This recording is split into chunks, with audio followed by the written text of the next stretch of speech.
Hello, how you doing? This is the update on the cheap properties.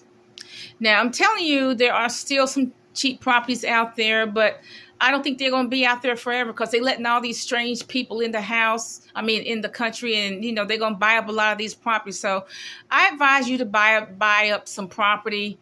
Maybe you can go to Alabama, buy some of those abandoned properties. Uh, Appalachia still has some abandoned towns you might want to look into. I mean, and North Carolina has abandoned projects. So if you have like $150,000, or if you can get the bank to loan you $150,000, $250,000, you might be able to get some of these abandoned projects that the government doesn't want. They just HUD properties in their projects. Okay, so you might want to do that. But you can get some cheap properties in West Texas. There are properties out there for $1,000 an acre. But I noticed that people are just going, because of the real estate market, this wacky real estate market, people are overpricing their homes. Like I saw something like a trailer, and it's only worth, the land and trailer only worth about $25K, but they're selling it for like $195, $200K. It's nowhere near worth that much. Okay. So, look, get some raw land. Okay. I recommend you get some raw land. I prefer, if you're going to buy real estate with a house on it, I prefer the old houses. Houses built before, I would say 1980.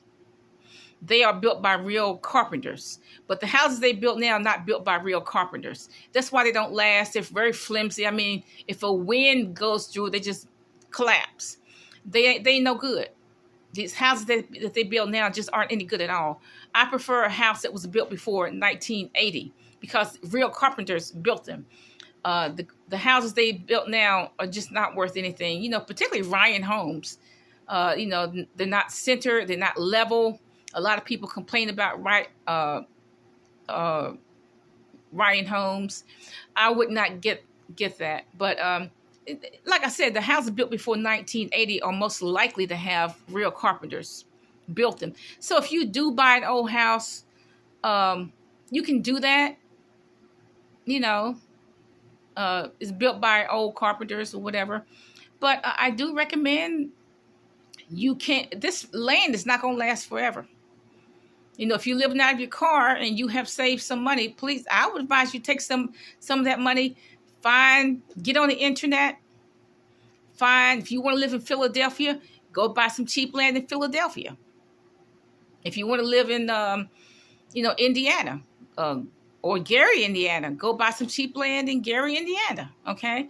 But you do have to look. I do advise you to look at the property. Okay. I do advise, someone asked me about buying my property, and if they had looked, they were seeing that it's vacant. There's no house on it. She thought there was a house on it, but she was seeing that it's vacant land. But see, that's why you need to look at property before you say, I want to buy this or buy that. You need to look at it. You need to look at the property first. But I do urge you, if you live out of your car, to buy some inexpensive land in Appalachia.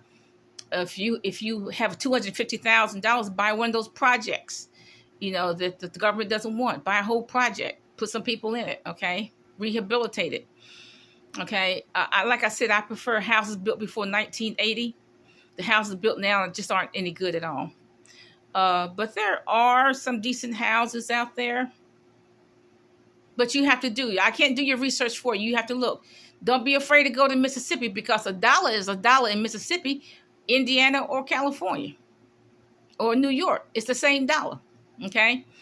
So there's still some land out there. There's still some abandoned properties out there. And I urge you, if you live out of a car, or if you're tired of living on Skid Row, to save your money and go buy it. Have a nice day.